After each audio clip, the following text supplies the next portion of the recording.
বিপল ফরদ বিপল অব্দ বিপল আব্রাহা লিঙ্কনের মতবাদ লেলিন কাল মার্সের মতবাদ দুনিয়া ইহুদি নাসারাদের বানানো মতবাদ বিশ্বাস করিয়া যদি এমন করিয়া দুনিয়া থেকে বিদায় নাও, কোন মুসলমান যদি এই বিশ্বাস করিয়া বিদায় নেয়, জনগণ সব কিছুর উৎস তার ঈমান থাকে না। ঠিক না বেঠিক? জোরে কর।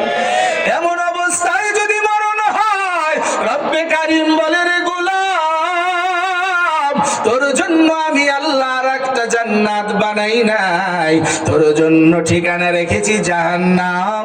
ওই জাহান্নামে কবে যাইবা?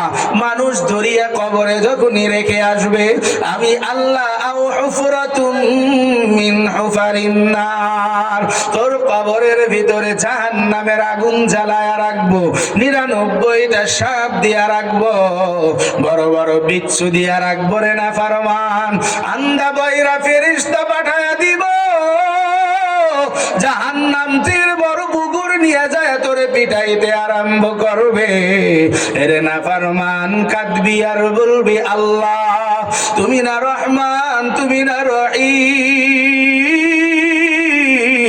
আল্লাহ ডাক দিয়া বলে, ও নাফরমান, আমি তোমার জন্য রহমান হইতে পারি নাই, রহিম হইতে পারি নাই, গফফার হইতে পারি নাই, গফুর হইতে পারি নাই। এমন করে কবরের জিন্দেগি যখন পার হয়ে যাবে, ইসরাফিল আলাইহিস সালাতু ওয়াস সালাম 3 বার সিংহাই ফুঁক দেওয়ার পরে সব মানুষ যখন উঠবে, নাফসি নাফসি করিয়া দৌড়াইবে। আল্লাহ বিশাল বড় সামিয়ানা টানায়া নোটিশ জারি করে দিবেন, ওয়ামতাজুল ইয়াউমা আইয়ুহাল মুজরিমুন, যারা নাফরমান ছিলা, আমি আল্লাহর বিধান মানো নাই, আমার হাবিবের সুন্নত তরিকা মানো নাই, আমার রাসূলের আদর্শ মানো নাই, দুনিয়ায় কোরআন পাঠাইছি, নবীর আদর্শ পাঠাইছি, মানো নাই, নাফরমান গুলা আজকে আরশে আজিমের নিচ থেকে বাহির হয়ে যাও।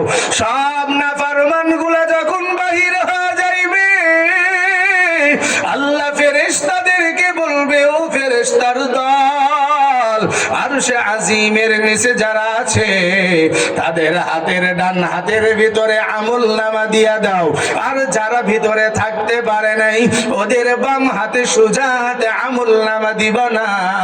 ফেরেশতারা বলে, মালিক কোন হাতে আমলনামা দিব, কেমনে দিব? আল্লাহর নবী বলেন, বাম হাত দিয়া বুক ছিদ্র করে পিছনে বাহির করিয়া দিবি। আমলনামা পিছনে দেওয়ার পর ফেরেশতারা বলবে, মালিক তোমার বান্দাদের চক্ষু সামনে আমলনামা পিছনে।